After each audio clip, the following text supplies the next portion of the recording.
of his co-workers were gone. What could it mean? Stanley decided to go to the meeting room. Perhaps he had simply missed a memo.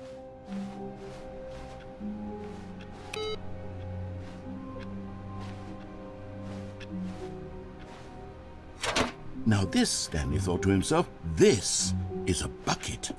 And indeed it was. Stanley clutched the bucket tightly to his chest and entered the door on his left.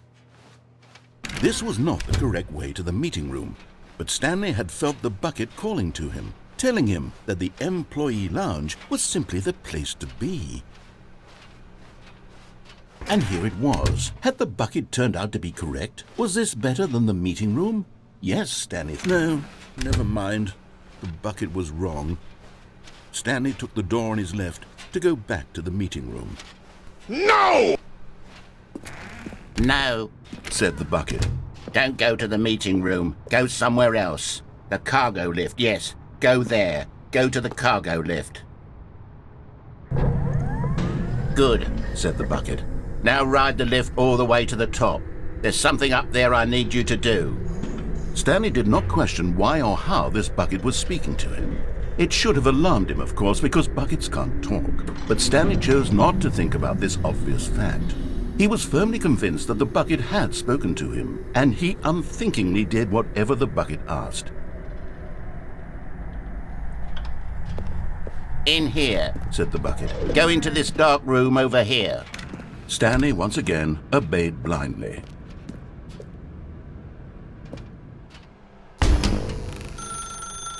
Now pick up the phone, said the bucket. Pick up the phone and it will take us back home, where we can go about life together.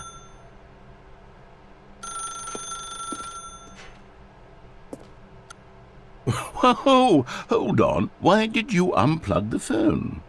Were you trying to resist the bucket's orders? Stanley, I was joking. Obviously, the bucket isn't talking to you and telling you to do things. Buckets can't talk. It was a joke. Don't you get the joke? It's funny, Stanley. A talking bucket. Can't you see? Oh, goodness. I must have really bungled up the delivery if you actually took me seriously. Where did I mess up the joke? Should I have paused for longer or spoken quicker? Comedic timing is so difficult. I wish I were better at it. But there isn't exactly an instructional video on comedy that one can watch to fully... Oh, wait, yes, there is. It's sitting right here. Let's take a look.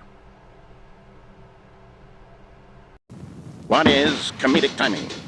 What is comedic timing? How does it work? How long should it last? How can it be used to effectively silence your political enemies? And more importantly, can it be taught in its entirety within 90 seconds? Thankfully, the answer to all of these questions is yes. Let's dive deeper. If you've ever told a joke or made someone laugh, in all likelihood, you did it while standing 50 to 80 centimeters from them in a room of no more than 76 degrees Fahrenheit, with one of your arms raised straight upward at a 15-degree angle from your body. These are the optimal conditions for good comedic timing. To begin the joke, start by stating and spelling your name. Next, provide a brief synopsis of the joke, including the specific times at which the recipient of the joke will laugh, and then spell out your name a second time. With these steps complete, it's time to begin the humor. Speak the entire joke in no more than 18 seconds and no less than 13 and a half, pausing only for bathroom breaks when necessary. When the joke has concluded, it is customary to inform your listener that the joke is over by declaring in your loudest possible voice, "I'm Dunny with the funny." Let's practice screaming, "I'm Dunny with the funny" now. I'm Donny with the funny. Fa fa fa fa fa fa fa fa fa fa fa swa swa swa swa swa swa rafflecopter. Good. This saying is a perfect example of expectations management, which is the cornerstone of good comedy. Finally, it's time to hand out surveys. Collecting hard data from your audience on how rapt they were throughout the joke is the only way to grow or learn as a comedian. An effective survey should be no less than 10 pages long and should include the same question reprinted several times. just to ensure the survey taker is actually paying attention and not simply filling in answers at random. And that's all there is. With these strategies at your disposal, you'll have audiences doubled over in laughter and even tripled over in laughter in no time at all. Just remember to let them stop laughing at some point, you gut-busting little scamp. After all, with each of us needed on the front lines of the war to fight the 12-legged invader who threaten our very existence, and who very likely die in a hailstorm of bullets and mandibles. All of us must be prepared to give our lives to this noble cause, just as our children must do after us, and their children after them. Godspeed, and may Earth reign supreme. Hey, goodness, this video is a little outdated, isn't it? Well, no matter. I think the fundamentals of proper comedic timing are still as relevant today as they were back then. So with that in mind, I believe the only way forward is for us to return to the two doors and walk through all of this again, so I can try telling my story with more appropriate comedic delivery. Come along, let's head back.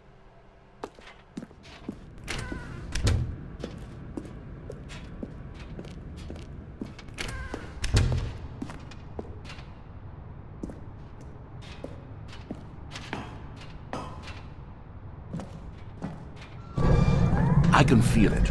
This time, I'm really going to nail the delivery. You'll be in stitches. A talking bucket, you'll say? How ridiculous. How absurd. What a hilarious concept. The king of comedy. That's what you'll call me. Thank goodness we had the instructional video. Otherwise, who knows where we'd be right now. Well, I wouldn't be the king of comedy, that's for sure. The bucket spoke to Stanley. The bucket spoke. The bucket spoke. Oh, I'll figure it out on the fly. No need to overthink things.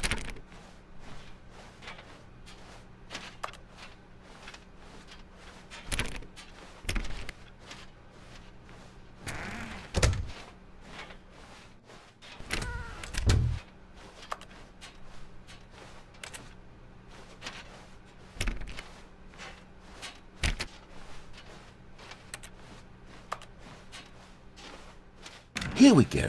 You ready? When Stanley and the bucket came to a set of two open doors, they entered the door on the left.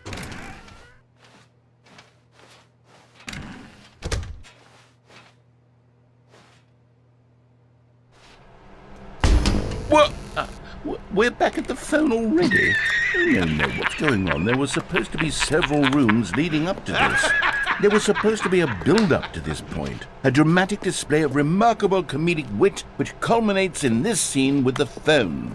But now the timing's completely off. The joke will never land. Well, not the way it was meant to. And it's all my fault. I must have forgotten that the phone room comes immediately after the two doors room. What an egregious mistake. I've made a fool of myself. I don't deserve the title of King of Comedy. I'm nothing. I'm not even the lowliest joke-telling whelp. I think I need to go back and rewatch that instructional video again. Yes, surely that will help me improve my... Here we go. You ready? When Stanley and the bucket came to a set of two open doors, they entered the door on the left.